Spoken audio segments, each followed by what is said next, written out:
Thank you. Thank you for your invitation here this morning.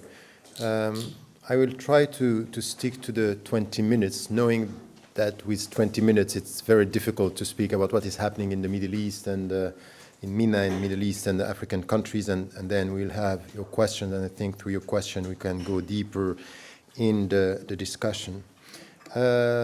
I wrote a book which has been published already in French, and it's going to be published in next month, in fact, by Penguin in English, which is The Arab Awakening, Islam and the New Middle East. And it's really about what is happening, but beyond what is happening, the deep questions and the important questions for the Muslim majority countries in the Middle East and in North Africa as to their future and in which way things could evolve. The first thing that I would question when we speak about what is happening, and I know that sometimes when I have been visiting many Arab countries these last months, I'm questioning the way we name what is happening. I'm not talking about revolutions, and I'm not talking about Arab Spring, because I still don't know what is really happening. So I'm talking about Arab uprisings and awakening, not more, not less. But if I have to discuss what is happening in the Middle East and in North Africa, the only country where I can say something is happening which apparently is good is Tunisia today, where things are moving slowly. But I wouldn't say that the other uprisings. I'm very worried about what is happening in Egypt today, very worried about what is happening in Libya and in Yemen, as much also as in Bahrain. We don't talk about Bahrain because it seems to be far, it's a petro-monarchy. But if the movements were to, something would have happened there, the whole situation for the other petro-monarchies would have been very, very difficult, and now it's not. It's still, we are still dealing with repression, and it's also the case in Syria. What also it's important for me, it's not to be naive about what happened before. So I took some time, and I'm still talking about this, about what happened and to understand what are the causes of what happened. And I think that there is something which is, we were talking about people demonstrating after the self-immolation of Mohamed Bouazizi in Tunisia, and all this was right. These were facts, and the price, you know, the bread price and the socio-economic realities in the country, all the ingredients in Tunisia were there to have such a mobilization and demonstrations against the dictatorship. And this cannot be controlled, and this came from the people, while at the same time, what we need to know, and these are things that are clear in the necessity for the Americans and for the European countries to change their policy in the region is something which was known. It was not new. When in 2003 the President Bush was explaining what was happening in Iraq as the beginning of the process toward democratization of the region, he was saying something which was important in the American strategy. And there is something which is known today about the training of bloggers, cyber dissidents towards non-violent mobilization. That's not new. I came with all the facts, and we know now there is this cyber dissident organization in the States that they had many meetings. And even in 2008, the American ambassador sending a message to the State Department saying they are young, mobilizing now, and going through a process of acting and demonstrating, and their objective is to throw away the current government, and they were talking about before September 2011. So the point for me is that the ingredients for the people to act against the government and to say no to dictators and to corrupt regimes was there, while I don't think that the West didn't know that this something was happening. I don't buy this at all, because I heard about it before, because we have the facts, and we have and it's not only WikiLeaks, it's also people working foreign affairs, papers, and we have these facts written. And for me, it's important. Why? Because when it comes to the Middle East, we have to avoid only thinking about the political dimension and thinking, oh, these are people for democracy. No, we are dealing with socio-economic factors, that's true, but we are dealing with geostrategy and we are dealing with economic factors. And I think that this is also quite important in all the new dimensions that are taking place in the region. So I don't want to be only obsessed with, oh, it's a question of democracy. Let us ask ourselves, are the Islamists ready for democracy? And by the way, I liked something that I heard by the personal advisor to the Turkish Prime Minister when we were in the meeting with the Alliance of Civilization, saying the question might be not if the Arabs are ready for democracy, but is the West ready for the Arabs experiencing democracy? Which is a good one. So I think that we need to have a comprehensive approach when it comes to this and to get the socioeconomic factors right, that they were the ingredients in Egypt, in Tunisia, and in other countries, but also the socioeconomic, the geostrategic realities and the economic dimensions. Now, if I want to add a few things about what we knew, it's also two things that were quite important with the dictatorships in the region. We knew, and this was known, and for the last 5 years, for example, in Tunisia, the American administration was in touch with the opposition and with the Islamists, and also European countries, not directly there, but we know today that they are very often meeting in Qatar, they are meeting in other places, but this relationship is not new. So the West dealing with Islamists and talking to them, trying to know what they want and what is the future is something which is important. And there was something which was clear, is that the Ben Ali regime in Tunisia was an old regime and the future was problematic. So the transition was problematic, exactly the same with Egypt, and we heard that the President Mubarak was thinking about his son, Gamal. And Gamal was taking over 60% of the great businesses and enterprises in Egypt and starting to go towards East, dealing with the Chinese, which also it's a question in the region about the new actors. You can't get a right understanding of what is happening in the Middle East if you don't take into account the new actors in the region. And China and Russia, as much as Brazil, South Africa, and mainly, of course, China. China, over the last 10 years, multiplied by 7 its commercial relationship with the region. They are everywhere. And the point is that when China is in the Middle East, the perception of, for example, some of the important dimensions in the Middle East, and let us start with the Israeli and Palestinian conflict, it's completely different. China has not the same take on the conflict as the Americans and the Europeans. And these are things that we have to take into account in the evolution, and we can't speak about democratic processes in the region if we forget the Israeli-Palestinian conflict. We have to get it right. It's in the middle of many of the questions that we have now, but not only. But I want to put this as something which is a more comprehensive dimension. And as much as I agree with the fact that we can speak about the domino effect when it came to Tunisia and then Egypt and then Yemen and other countries, I think that when it comes to politics and when it comes to geostrategic interest is much more a chess game than a domino effect. It's really that we have to take every country and to try to understand where it sits in the whole picture. Now, the second point, which is important, so the first is this one, is the dictatorships were in a crisis, and we were facing a transitory period. How this could be controlled, or this could be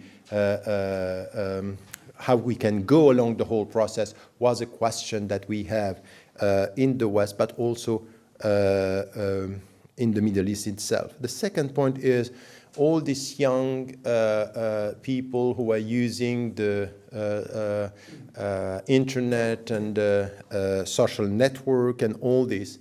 The point is, and we saw this with the election, they were very powerful against. but they didn't have a vision for. So against dictators, but for the future, this was not there. Even the 6th April movement, very powerful.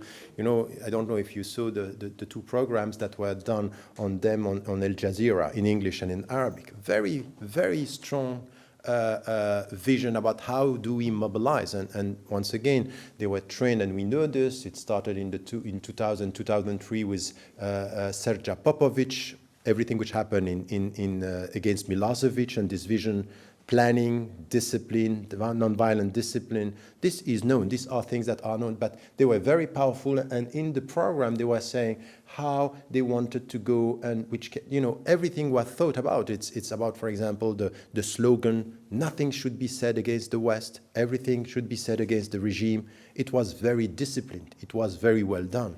Now, when it came to what is your vision for the future, nothing clear.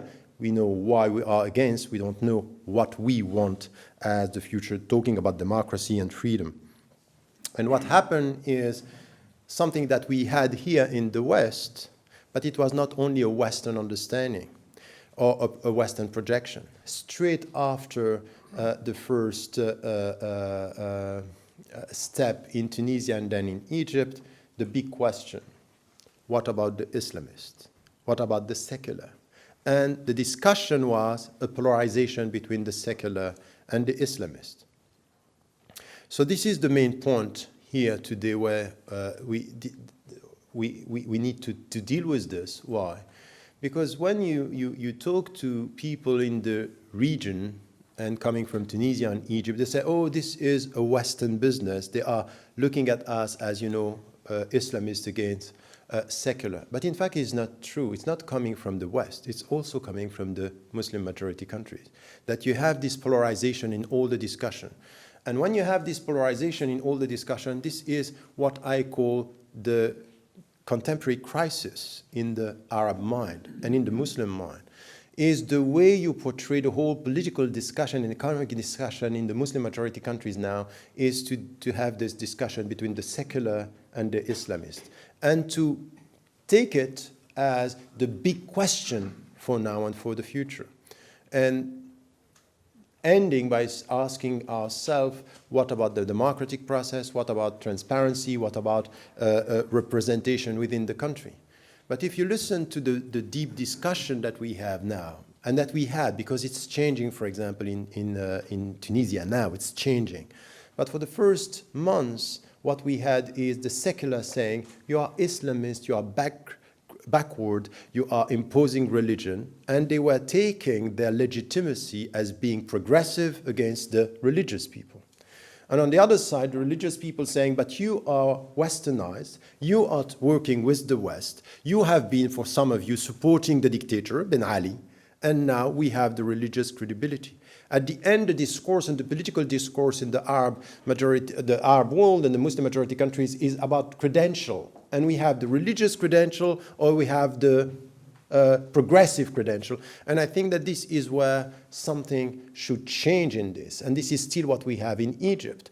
The Muslim majority countries cannot evolve towards something which is truly democratic if we end up with this discussion about the secular against the Islamist, and having a monolithic understanding of what Islamist is, a monolithic understanding of what secular is. That's wrong. And the people who won in Tunisia were the people who said no to this polarization. Monsef Marzouki, who is now the president, from the very beginning, it's not new. He's not playing with this. And by the way, he is ethically very, very strong. This is someone for whom I have great respect. Why? Because he was working for human rights for years. And from the very beginning, he was saying to the the secular fundamentalists, he was telling them, you are not in touch with the country. There is only one way to deal with our country is you might be right, but you need to work with the Islamists that are open for the dialogue. So he wanted this link to happen. And he was the second as the political party. He was elected then as the president. And in the Islamist, there is something that we have to stop now, is to what we have been sold for a year is You have only one choice, the dictators or the Islamists, and the Islamists are all dangerous. This attitude towards the Islamists is completely wrong, and now we understand that there are trends within Islamists. You have the reformists, you have the legalists, and even among the reformists, if someone is talking about the Muslim Brotherhood, for example, in Egypt, thinking that today it's one organization with one vision, that's completely wrong.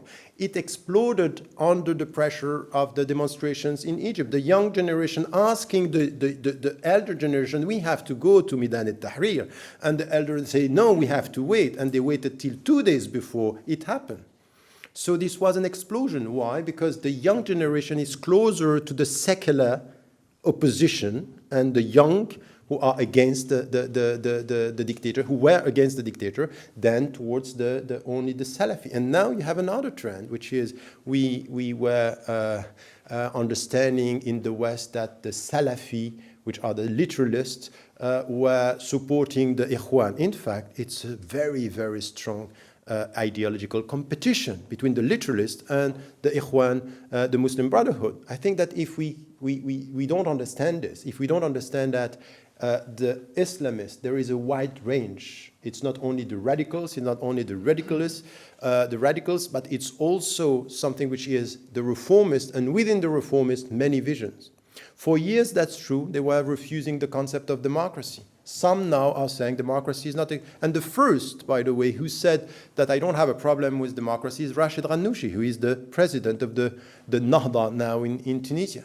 So the point is that we have a diversity of Islamist attitudes, a political stance, and we have a wide range of secular attitudes. Some are very much against anything which has to do with the religious reference, and others are saying we have no choice but to deal with them. So my main point here is this polarization that was the reality in Tunisia and still is the reality in Egypt. There is only one way towards democracy in these countries, is to go beyond that, is to go beyond this polarization and to come to policies of political vision. And I would say that this is why I'm saying in Tunisia we see that they are starting to come with, okay, what about our economic policy? What about education? What about women in the country? They now start to speak about politics and not about this only ideological clash that was the reality just after the first election even, and the first uprising in Tunisia. In Egypt today, we are still within this discussion. And you can see now that why I'm worried, because we have now people pushing.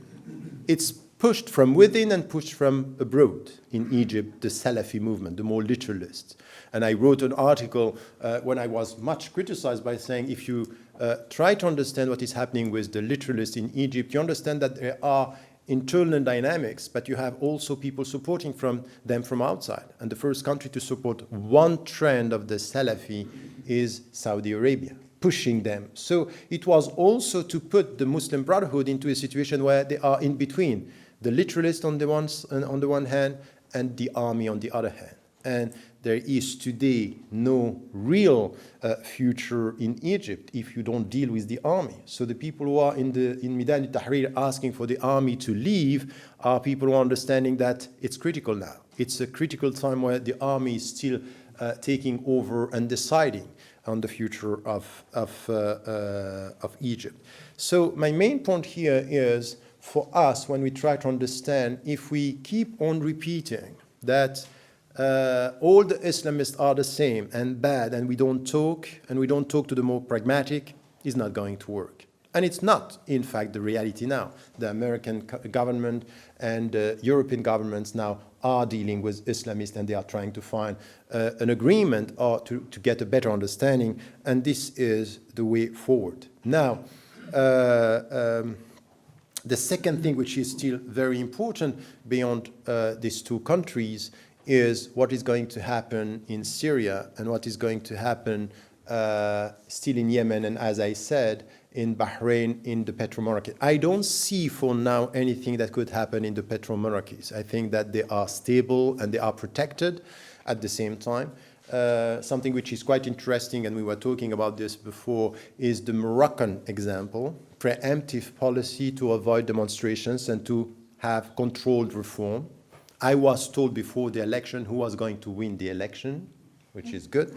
But this is also the reality. You understand that it's under control. We prefer to have them with us, then you control them and you know how to deal with them, with some room for freedom, but not too much.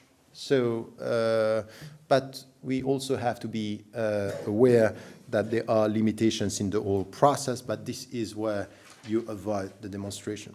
My conclusion now, and I'm sorry, I understand that I'm just talking about a few points, and it's just to open the floor for discussion, but and it's too short to be exhaustive. But I would say that if I look at what is happening now with what we call the Arab Spring, and here it was called the Arab Awakening, which is the word I use, is one, we really have, beyond the only discussion on the democratic process, to connect democracy and the political system with the economic stability.